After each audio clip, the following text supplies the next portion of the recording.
Hello my beautiful people, welcome back to the family. It's your girl Honoria, and in today's video I'm going to take you through the process of how I did my apple cider vinegar shampoo bar. So in this video we are going to be using just apple cider vinegar. Therefore we are going to be dissolving our lye in apple cider vinegar. So if you want to see how I made this shampoo bar, please stay tuned and keep watching. Before you begin mixing your lye, please make sure you're wearing protective gear, and that includes eye goggles, gloves, long pants, and long sleeves. Covering your skin protects you from spills or drops of lye solution. So what I'm doing right now is I'm mixing my lye solution. When mixing water and lye solution, the first step is always to measure the correct amount into separate containers.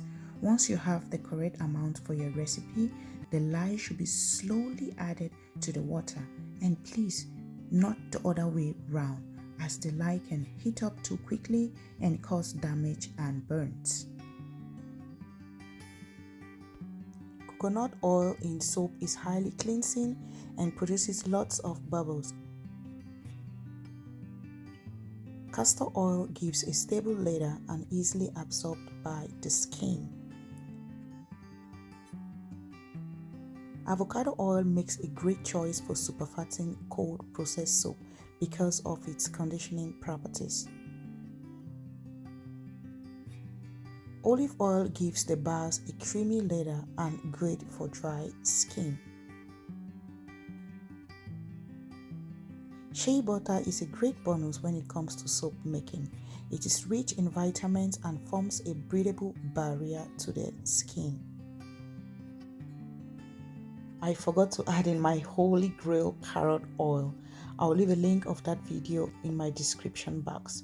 Carrot oil, as we all know, contains vitamin A and C. The natural beta-carotene in carrot helps repair damaged cells and makes your hair soft and shiny.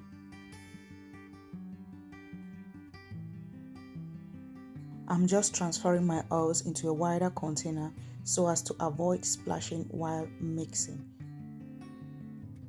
When adding your kaolin clay into your oils, please try to mix very well so as to avoid lumps, as this can cause a not so good look on your finished soap.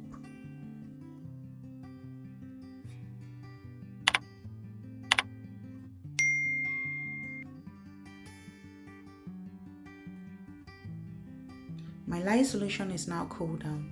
I'll now go ahead and pour that into my oils gradually. And with your blender, you want to tap your container gently before you start mixing so as to release any air bubbles. Since we are going for a very light trace, it's now time to go in with our fragrance or essential oils and mix that very well.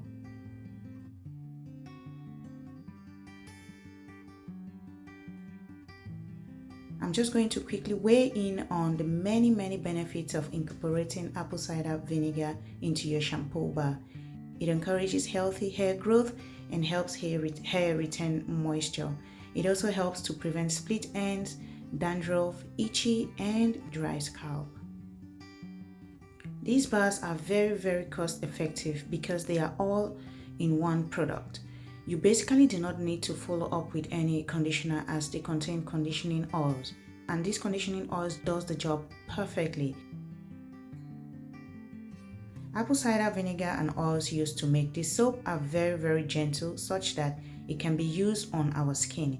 It's excellent for erasing acne, blemishes, and it helps balances the skin's natural pH. These bars may not foam as most liquid shampoos, but to be honest, you really don't need to add synthetics into your bars just to make them foam. What you can do is you can add a teaspoon of sugar for every 500 grams of oil, but please be careful not to add too much sugar as it can cause excess heat, which can lead to a volcano.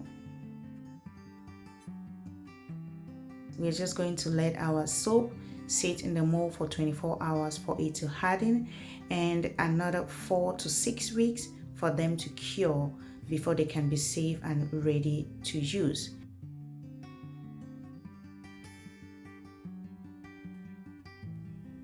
That's it for this video, guys. Thank you so much for watching, and I'll see you in the next one. Happy soaping!